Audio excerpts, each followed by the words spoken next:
Swami Vivekananda, after his Guru Ramakrishna attained Samadhi, he wanted to take his master's message to the West.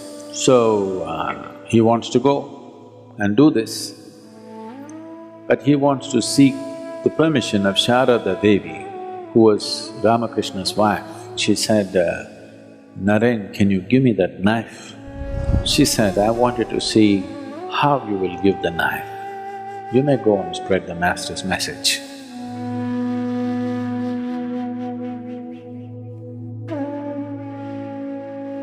To be spiritual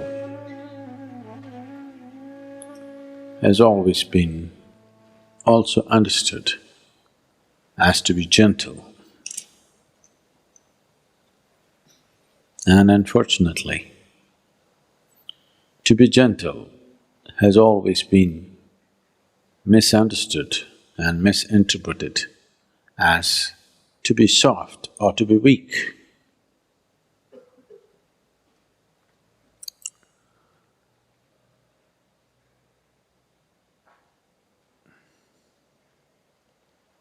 The weak are gentle, not by choice, because they're incapable of making a strong imprint, they're gentle. Gentleness is of value only when it's by choice. You're capable of being violent, but you choose to be gentle. That's of great value. You're incapable of violence. Now you're gentle. That's not of any great value because that's coming from a certain incapability. Today somebody was asking me, Sadhguru, why all the goddesses in India, always they have weapons in their hands?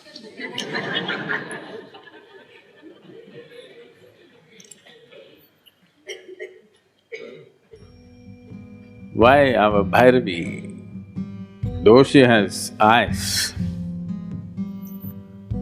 she doesn't have any weapons in her hands. 10 hands and no weapons.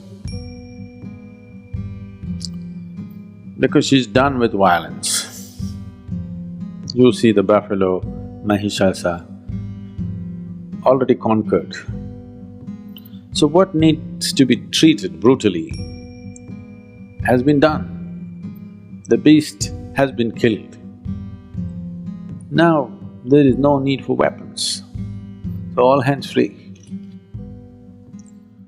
So to bring yourself to this state, intense, not in a violent manner, intense, she's intense in victory, she's intense in energy, she's intense in her ecstasy. Her intensity is not violence. Not that she's not capable of, it's just that she's done with it. In the evolution of one's action, if you look at the evolution of action, the initial part of the action will always be violent. As you become more expert with something, you will see the rough edges in your action goes away and it becomes smoother and smoother and there will be no violence in action.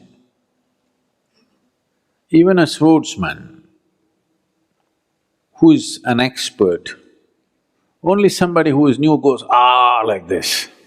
An expert will just flick it and it's done. There's no violence in the action. So in the evolution of action, she's past that. Still intense, but in victory, energy and ecstasy, not in a violent manner. There are many symbolisms like that here, if you feel your eyes and see, where it is intense but not violent. Is something wrong with violence? It's not a question of right and wrong, it's just crude way of conducting life. If you say violence is bad, that means you will end up rejecting a part of yourself and you can never get rid of it because it'll not go. It'll come out in so many ways. People who are very peaceful on the street, violent at home, if they are not capable of physical violence, they're verbally violent, they're violent in their thought and emotion in so many ways. So rejecting violence is not going to work. Evolving violence into a more sophisticated action. The need is not for violence, the need is for intensity. The need for that intensity is always there in every human being. If you do not refine that need for intensity and manage to experience that intensity by simply sitting in meditativeness or in devotion or in love or in simply pure action, if you do not find refinement and still find intensity, violence will erupt from you in so many different ways. You may not have the courage to get into a physical fight, but it will happen in so many different ways and life turns ugly. It will enter every sphere of your life and the way you take things and keep things, you will know whether you're gentle or violent, you know. There's a very beautiful incident which happened. I must have told you a few times. Swami Vivekananda, all of you heard of Swami Vivekananda? After his Guru Ramakrishna attained Samadhi, he wanted to take his master's message to the West. So, he wants to go and do this, but he wants to seek the permission of Sharada Devi, who was Ramakrishna's wife. He went to see her and she was busy cooking in the kitchen. When he went and said this, she was focused on what she was doing without looking up, she listened to him. He said, I want to go to the Western world and spread the message of my master. Shall I go? So without looking up from the chores that she was doing, she said, Naren, can you give me that knife? So he picked up the knife and gave it. He's a certain kind of person, so he gave it in a certain way. Not like that, he gave it in a certain way. She took the knife and kept it aside and she said, you may go. Then he noticed this and he said, why did you ask for the knife? You have no vegetables to cut, everything is already on the pot. Already in the pot, on the boil. Why did you ask for the knife? There was no need for the knife, why did you ask for it? She said, I wanted to see how you will give the knife. You may go and spread the master's message. So this is where gentleness is. Not because somebody is watching, not because you're under scrutiny, just the way you move, how you step on the planet, how you breathe, how you sit, how you stand, how you look at other people. This is where you have to refine your action. Now I'm not talking to you about mindfulness, no, being mindful of everything, no.